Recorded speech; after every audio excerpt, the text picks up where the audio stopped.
Happy birthday, Yuan and Enzo!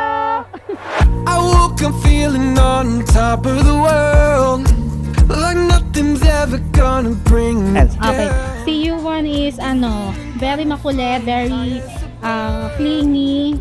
Tsaka siya yung first namin born child namin. So we're very happy with Yuan kasi very smart boy siya. He likes sports. Tsaka mapagmahal siya sa pamilya. He likes family time.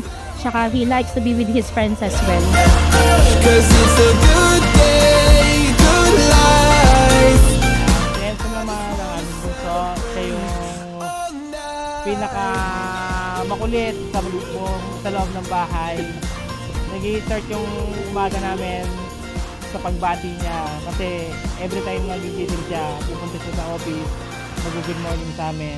And mahilig siya sa Roblox and Minecraft. Days, I don't want it to stop. Happy birthday, Yuan and Enzo! Happy birthday, Yuan and Enzo! It may not be my birthday. Hindi nawawala yung closeness namin. So we try to be open to each other. Pag may problema sila, tinatanong namin kung anong problema kasi gusto namin lumaki sila na very close pa rin sa amin. So hanggang ngayon, dala-dala pa rin nila yun. Once na-meet nila, talagang hindi nila nakakalimutan kahit pang lugar kami magpunta. Alam nila kung sino yung na doon, sino yung na-meet namin doon, sino yung kamag-anak namin doon.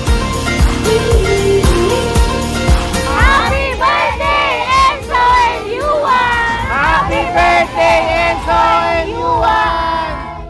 There's nothing like feeling Para kay Yuan, sana makamtan mo yung gusto mo. Kasi ang gusto niya, I'm not sure kung mangyayari, pero gusto niya maging professional soccer player.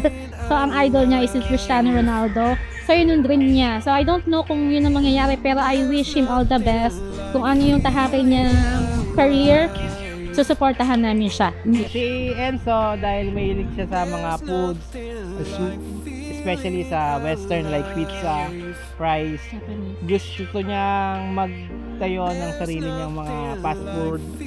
Pero sa ngayon, yung cars, mga van ang hilig niyang kolektahin. Kaya nung nilet go namin yung first van namin, naging emotional siya.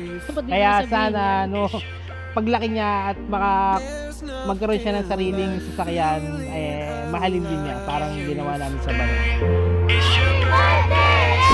There's nothing like feeling alive. Bigyan po natin ng masigawang palakpakan, Enzo and Yuan!